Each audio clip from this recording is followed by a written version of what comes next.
Welcome. Today we will be discussing the school improvement plan for Tampa Bay Technical High School. We have so much to celebrate. We've had the highest graduation rate in the district 2 years in a row.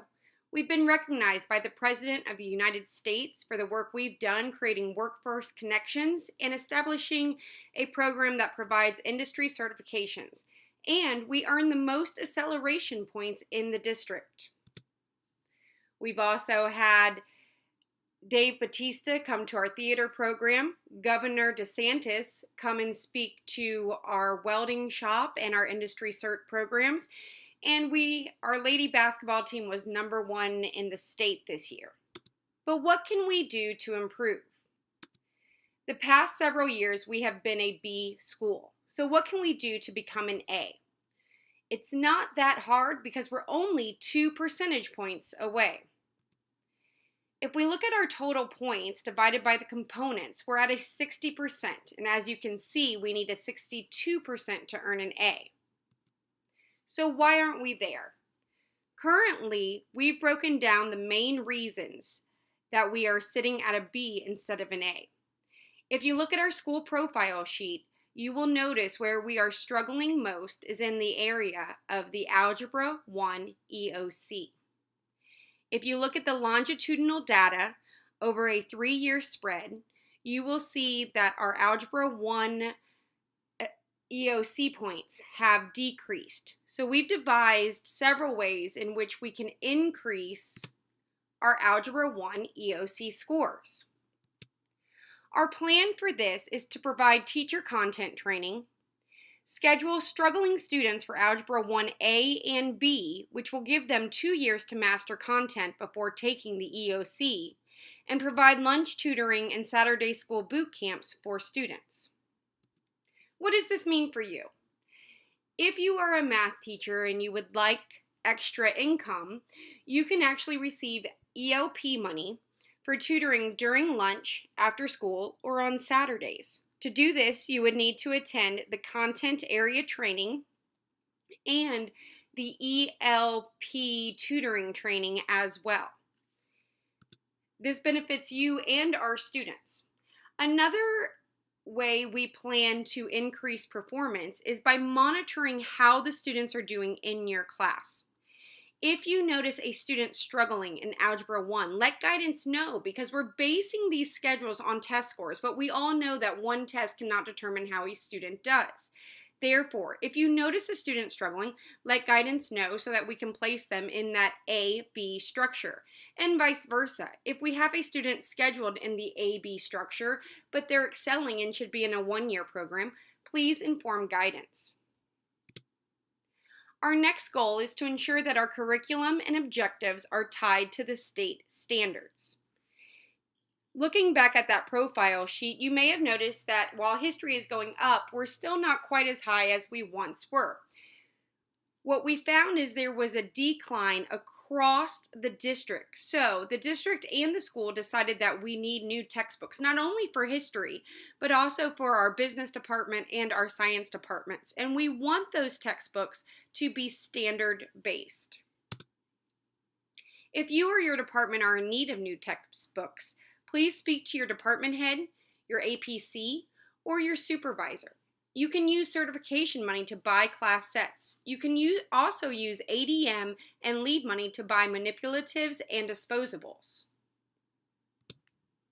In addition to changing our curriculum, we want to create standard-based objectives that are measurable, rigorous, posted on your board, referred to throughout the lesson, and connected to daily assessment. Before you create your objective, you must find the standard you would like to cover, determine how you will assess mastery of that standard, and choose the level of rigor the lesson requires. How you go about writing an objective is you create an objective stem including the tools, materials, and conditions, such as the student will be able to, today I will, and a group of 4 students will be able to. Utilizing the Adobe Pro CC 2018 software, students will. These stems will then lead into the action verb that is based on the level of rigor on Bloom's taxonomy that you hope to create.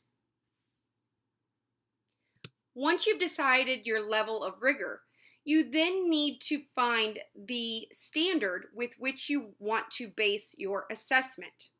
Once you've compiled all these components together, your SMART objective should look something like what is listed below.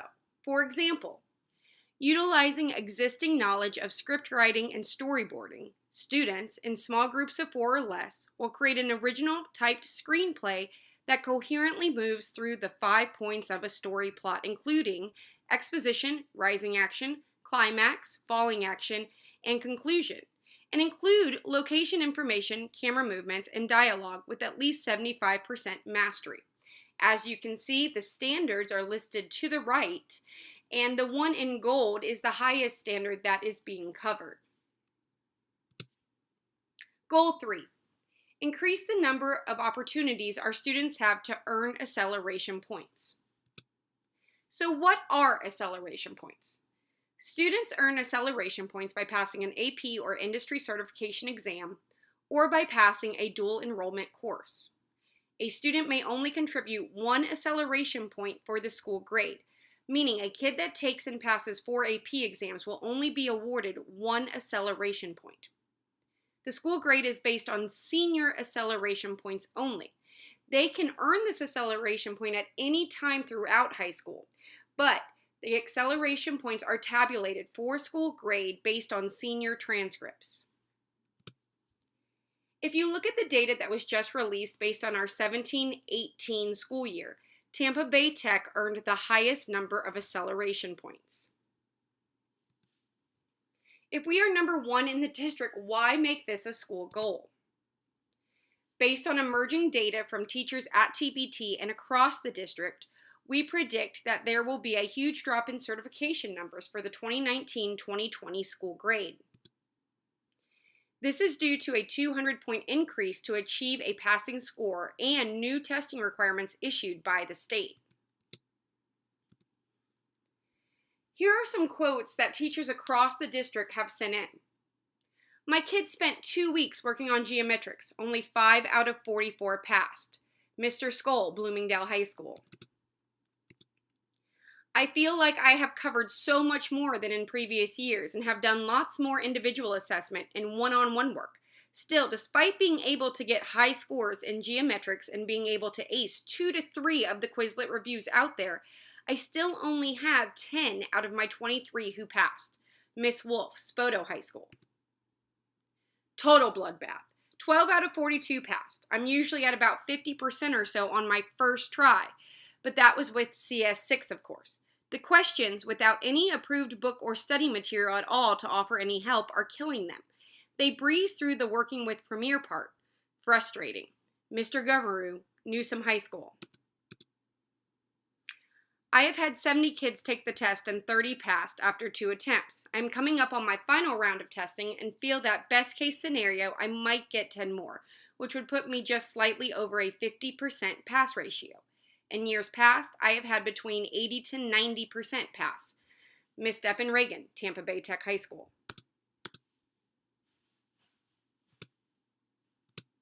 So what can we do? We can offer more dual enrollment to students who are eligible, as dual enrollment only requires that you pass the class, not take a high-stakes test. However, to be eligible for dual enrollment, you have to have a 3.0 cumulative unweighted GPA. You also have to have specific scores as listed on your SAT, ACT, or PERT test, which must be taken before the student enrolls for dual enrollment. As you can see, these eligibility requirements would result in many of our students not being able to take dual enrollment. So while this is a great option that we should push for, we have to think about our other students as well. So what about those kids who are not eligible for dual enrollment? We can increase our industry certification offerings, as any student can take industry certification exams, and almost any class can align themselves with an industry certification. We are offering 2 new electives next year that will provide additional certification opportunities: digital cinema and film, and multimedia using drones. The benefits of aligning your curriculum with industry certifications include it increases the number of acceleration points we can earn for our school grade. Teachers receive a $25 to $50 bonus for every student that passes. And the program earns between $200 and $500 for every student that passes. And this money comes straight to the school and no one else can touch it. What we've earned this year. This year we saw our first checks come into the school and the business department earned $44,000. The architecture program earned $36,000. The commercial art program earned $19,000 and the TV production program earned $15,000. So how can you earn industry certifications? Look to see if your curriculum standards can be tied to an industry certification exam. Examples include Yearbook could offer Photoshop. Leadership could offer Microsoft Bundle. Stagecraft could offer AutoCAD. Acting could offer InDesign or Illustrator. If your curriculum standards tie to a certification exam, speak to Ms. Woody and your district supervisor to begin the certification process, which will require that 1. You earn the industry certification first. 2. You receive training to become a state proctor. 3. You receive training on how to request, test, and record industry certification exams through the school and district. Our success is a direct reflection of the work you do every day in the classroom. Thanks for making Tampa Bay Tech a school that has been recognized by our district, our state, and our nation.